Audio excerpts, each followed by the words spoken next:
আমাদের একজন কাকু, ইনি ধানবাদ থেকে গাছ কিনতে আমাদের কাছে আসেন। আগেও এসেছেন বহুবার, বেশি কিছু ভ্যারাইটি নিয়ে গেছেন। তো আজকে এরকম একটা বর্ষার দিনে উনি এই দুপুরবেলা এসে হাজির। অসাধারণ। তো এই হচ্ছে সোনপরি, সুন্দর গন্ধ আছে দেখুন। হ্যাঁ, তো ধরুন খুব রসালো একটা আম, খুবই রসালো। ধরে নিন। হ্যাঁ ধরেছি। ধরুন ধরুন, ধরুন। ধরুন। হ্যাঁ, আমটা একটু বেশি নরম হয়ে গেছে। এই যে ছাড়ালাম,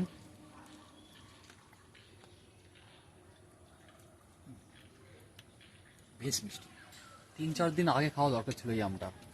আমটা একটু বেশি বেশি ইয়ে হয়ে গেছে, নরম হয়ে গেছে। মিষ্টি আম। মিষ্টি আম। এটা হালকা ফ্লেভার, সুন্দর মিষ্টি গন্ধ।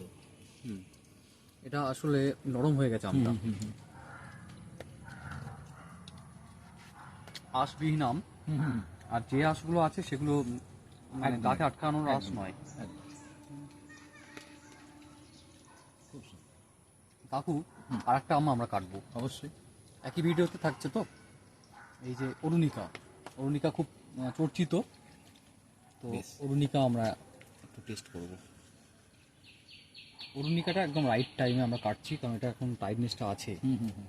এখানে রেখে কাটি।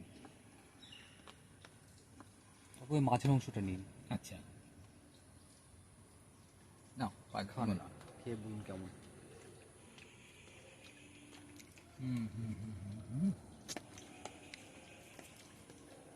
বাহ।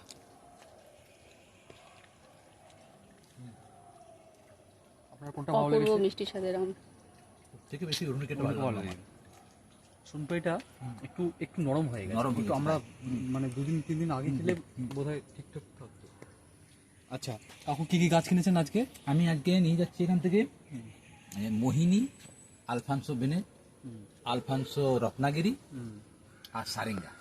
এছাড়াও এর আগেও আমি খুব সুন্দর সুন্দর দেশি এবং খুব তরতাজা গাছ নিয়ে গেছি, এবং অত্যন্ত মানে হর্ষিত হয়ে বলছি প্রত্যেকটি গাছ খুব সুন্দর অবস্থাতে বাড়ছে। এবং আমি এই জন্যই ধানবাদ থেকে বারবার আসি তোমাদের কাছে ছুটে, এই মানাসেতে আসি। অত্যন্ত ভালো জাতের গাছ এবং অরিজিনাল গাছ পাওয়া যায় এখান থেকে। আর দেশি আম কি কি আপনাদের কাছ থেকে আপনি কালেক্ট করেছিলেন আগের বার একটু? আগের বারে আমি পুষার কিছু ভ্যারাইটি কালেক্ট করছি, আর কাননভোগও ছিল, কাননভোগ ছিল, আর সারেঙ্গাও এর আগে আমি একবার নিয়ে গেছিলাম। এবং এই জাতীয় আরো কিছু চন্দন খোসা নিয়ে গেছি, বিরা নিয়ে গেছি। কহিতুর করেছেন নাকি?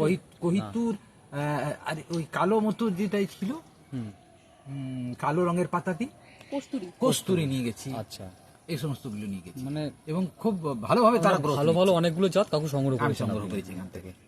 তো আজকে কাকু এই বর্ষার দিনের আজ রবিবারে দুপুরবেলা ধানবাদে উনি থাকেন, উনি ট্রেনে এসছেন, এই দুপুরবেলায় গাছ নিয়ে আমাদের থেকে যাচ্ছেন।